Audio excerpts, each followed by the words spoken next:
वो भी क्या दौर था जब भारत को सोने की चिड़िया कहा जाता था। सभी देश हमारे मसालों और कपड़ों आदि के लिए भारत पर ही निर्भर थे। उस वक्त लोग पक्की इमारतों में नहीं बल्कि मिट्टी के कच्चे आशियानों में रहा करते थे और कुएं व नदियों से पानी पिया करते थे। प्राचीन भारत के लोग इतने कुशल कारीगर थे कि बिना किसी मशीन की सहायता से खूबसूरत कलाकारी किया करते थे। तब भारत में नोट नहीं बल्कि सामान के बदले सामान से आदान प्रदान किया जाता था। उस वक्त भारत की अधिकांश जनता शहरों में नहीं बल्कि गांव में बसा करती थी। इसी के चलते पुरानी यादें ताज़ा कर आज हम आपकी मुलाकात असली भारत से कराने जा रहे हैं। आशा करते हैं आपको ये वीडियो बहुत पसंद आएगा। कहते हैं कि इतिहास हमेशा बुरा नहीं होता है बल्कि उसमें कुछ यादें बसी होती हैं जिन्हें याद कर हम फिर से मीठी यादों में खो जाते हैं। 1000 साल पहले की अगर बात करें तो ये वो समय था जो मध्यकालीन युग में आता था। ये वो दौर था जब भारत में भारतीय शासक तो राज कर ही रहे थे बल्कि कई विदेशी शासकों ने यहाँ आक्रमण कर अपना शासन जमा लिया था।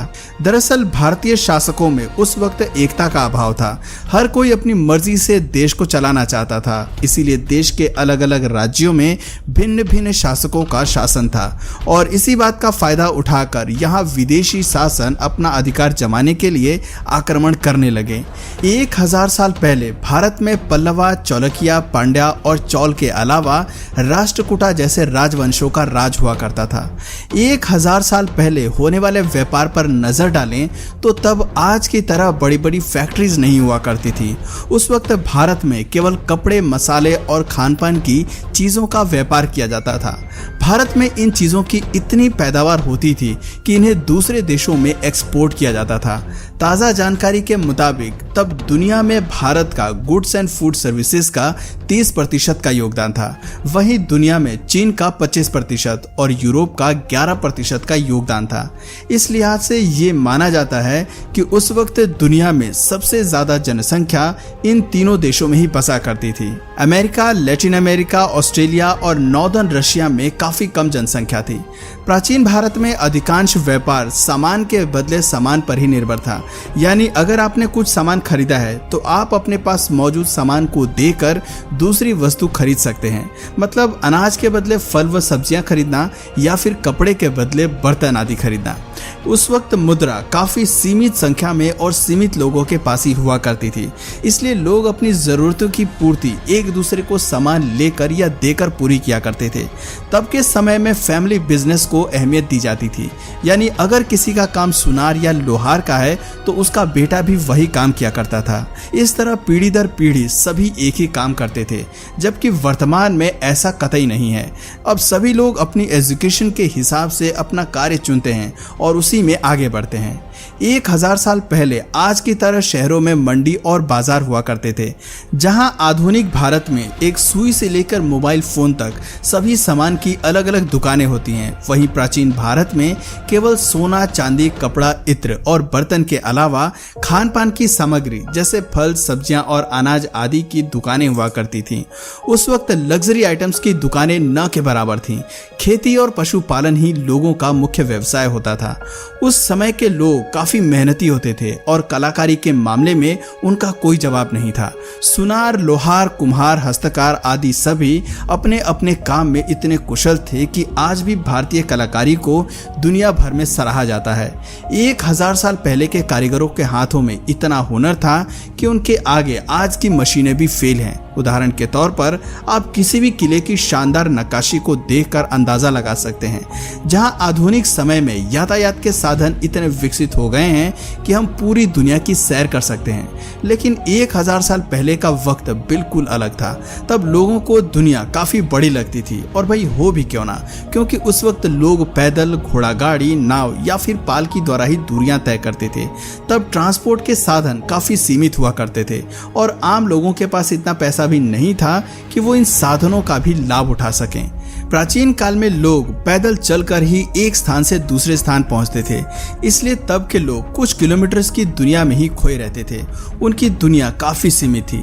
आपने ये कहावत तो सुनी ही होगी कि भारत में हर 10 किलोमीटर पर बोलियां बदल जाती हैं, यानी भारत में इतनी सारी भाषाओं की अपनी अपनी बोलियां भी हैं और ऐसे में कुछ किलोमीटर जाने पर लोगों को एक दूसरे की बोली समझना मुश्किल हो जाता था। जहां आज लोग शहरों की ओर भागते हैं, जबकि 1000 साल पहले भारत की अधिकांश जनता गांव में निवास करती थी। एक अनुमान के हिसाब से गांव में 90% जनसंख्या रहा करती थी, जबकि शहरों में केवल 10% या इससे भी कम जनसंख्या रहना पसंद करती थी। आपको जानकर हैरानी होगी कि जहां आज के समय में सरकार को पानी को रिजर्व रखने के लिए योजना चलानी पड़ रही है, जबकि 1000 साल पहले के लोग इतने समझदार थे कि वो पानी के संरक्षण के महत्व को बहुत अच्छे से जानते थे। उस वक्त पानी की संरक्षण करने के लिए गांव में तालाब हुआ करते थे और जहां तालाबों की कमी होती थी वहां उन्हें खुदवा कर तैयार किया जाता था। प्राचीन भारत के अधिकांश लोग धार्मिक प्रवृत्ति के हुआ करते थे। वो पूजा पाठ और धार्मिक अनुष्ठानों में काफी विश्वास रखते थे, इसलिए तब गांव गांव में मंदिर होते थे और हर गांव में एक कुल देवता का मंदिर भी हुआ करता था। अगर आपने गौर किया हो तो आपको जरूर मालूम होगा कि पहले के घर आज के घरों के मुकाबले काफी अच्छे माने जाते हैं। बेशक तब मिट्टी से घरों का निर्माण किया जाता था, लेकिन इस बात में भी कोई शक नहीं है कि उस वक्त के घर काफी मजबूत होते थे। आज भी आपको कई जगह उन पुराने घरों या हवेलियों के नमूने देखने को मिल जाएंगे। मिट्टी के बने इन घरों की एक खासियत भी होती थी कि उन घरों में ठंडक महसूस होती थी, जबकि वर्तमान में कंक्रीट और सीमेंट के बने मकान गर्मियों के दिनों में इतने तप जाते हैं कि उसमें बिना पंखे, कूलर या एसी के गुजारा नहीं है।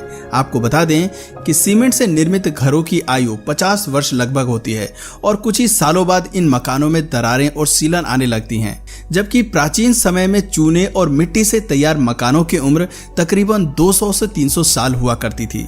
ऐसा बिल्कुल नहीं है कि प्राचीन काल में लोगों के बीच झगड़े या विवाद नहीं हुआ करते थे, मगर तब उनका फैसला कोर्ट नहीं बल्कि राजा सुनाते थे।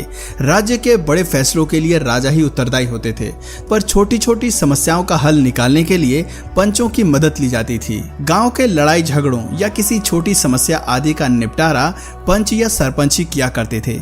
एजुकेशन पर नजर डालें तो 1000 साल पहले आज की तरह बड़ी यूनिवर्सिटीज और स्कूल नहीं होते थे।